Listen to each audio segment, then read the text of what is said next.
Okay, so Microsoft just released something called WorkIQ. And honestly, most tech headlines are calling it just another Copilot upgrade. But I think that framing completely misses the point. This isn't a feature update.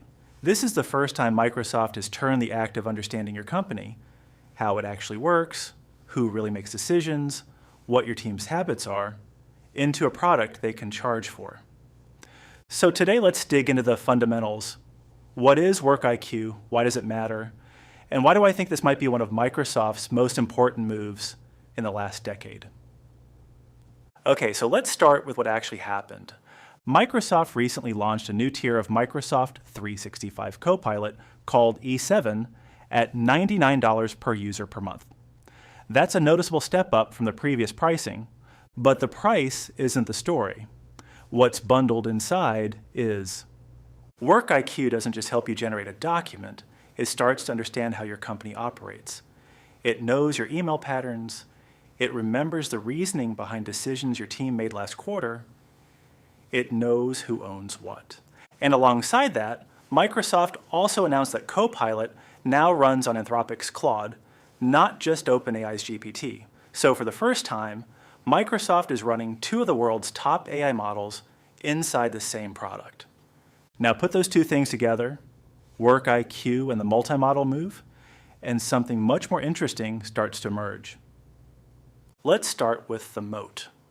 A lot of people ask, AI is moving so fast, models keep getting better, so where's Microsoft's durable edge? Could OpenAI just build enterprise software themselves and cut Microsoft out entirely? And look, that's a fair question, but I think most people are looking at WorkIQ the wrong way. They see it as a smarter AI assistant. It's not. And here's the thing. WorkIQ is fundamentally a data topology network. Here's what I mean. Microsoft's Graph API has been embedded inside enterprise environments for about 20 years.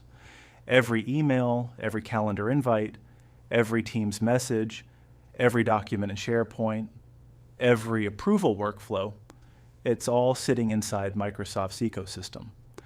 What WorkIQ does is take all of that and structure it, remember it, and reason over it. Think about it this way. Say you ask the AI to help you put together a budget proposal for your CFO. A generic AI writes you a clean, well-formatted document. WorkIQ knows something different. It knows your CFO rejected two similar proposals last quarter because the data sourcing wasn't clear enough. It knows your company's budget approvals typically need to land 3 weeks in advance. It knows your CFO prefers tables over charts.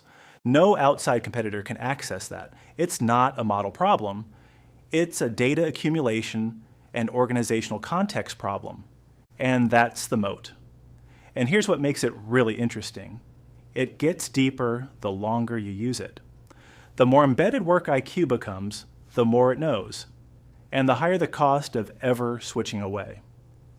Now, let's talk about what the Claude move tells us about capital allocation. On the surface, it seems kind of strange, right? Microsoft is deeply tied to OpenAI. So why bring in a competitor's model? Well, here's the thing. From a fundamental analysis perspective, the logic is actually pretty clear. Microsoft's early bet on OpenAI was smart. It bought them a front row seat to the AI era. But if Microsoft only ever runs GPT, they become heavily dependent on a single supplier.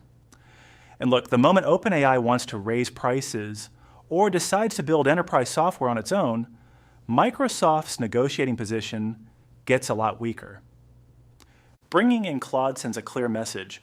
The model is a commodity. The platform is the asset.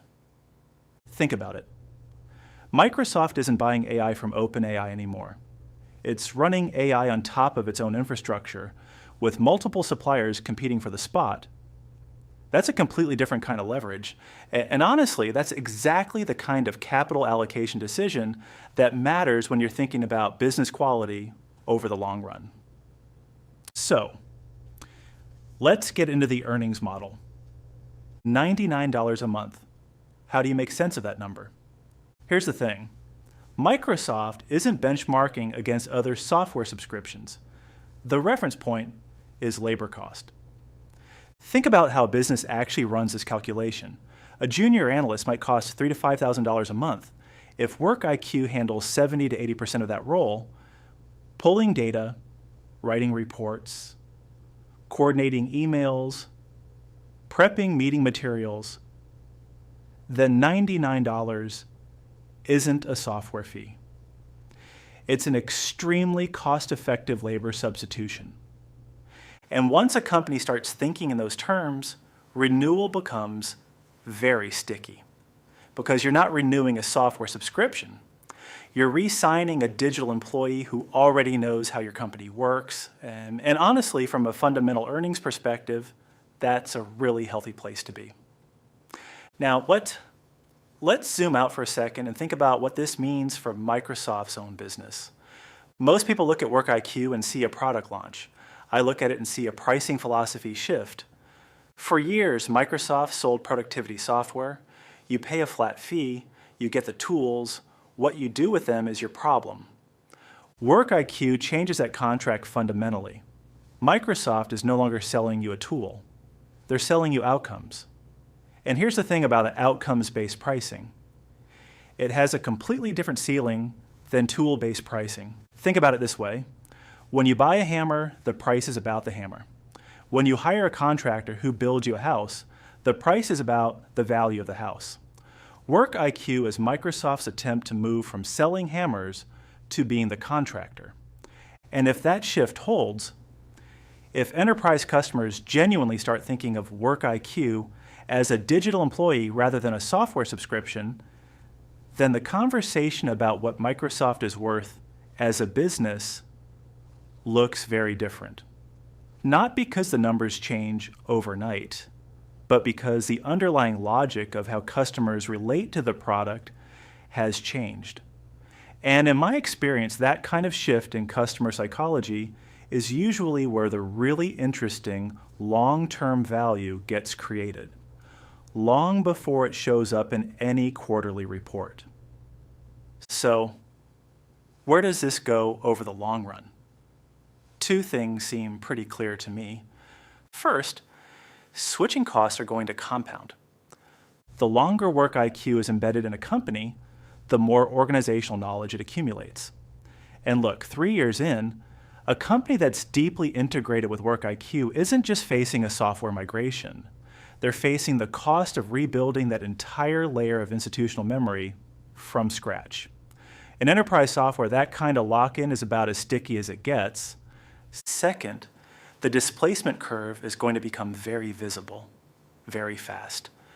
The roles most at risk aren't the ones requiring complex judgment or relationship building. It's the middle layer, people whose primary job is organizing information and producing polished reports.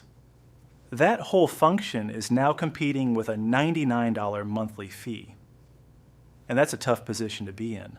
But let me push that idea one level deeper, because I don't think the real story here is about AI replacing people. I think it's about something more specific.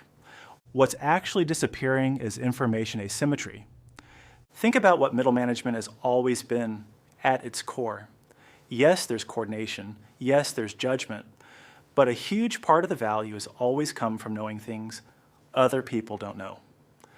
I know why the CFO rejected that proposal last quarter. I know who actually makes the real decisions around here. I know the history behind this project that isn't written down anywhere. That kind of institutional knowledge, the unwritten, unstructured, lived-in understanding of how a company actually works, that's been the real currency of organizational power for decades. And Work IQ is systematically converting that currency into a shared resource. When the AI knows the decision history, when it remembers the reasoning, when it can surface the context that used to live only in certain people's heads, the information advantage that justified certain roles starts to erode. It's not that the judgment disappears, it's that the raw material for that judgment, the information, is no longer scarce. And in any market, when something that used to be scarce becomes abundant, the pricing changes. That's not a technology story, that's just economics, which is kind of wild when you think about it. So, The most interesting thing about Work IQ isn't how smart it is. It's that Microsoft has finally built something that gets more valuable and harder to leave the longer you stay. And I think that's the part most people are missing right now. That's worth keeping an eye on. This is just my personal analysis, not financial advice. Do your own research. See you next time.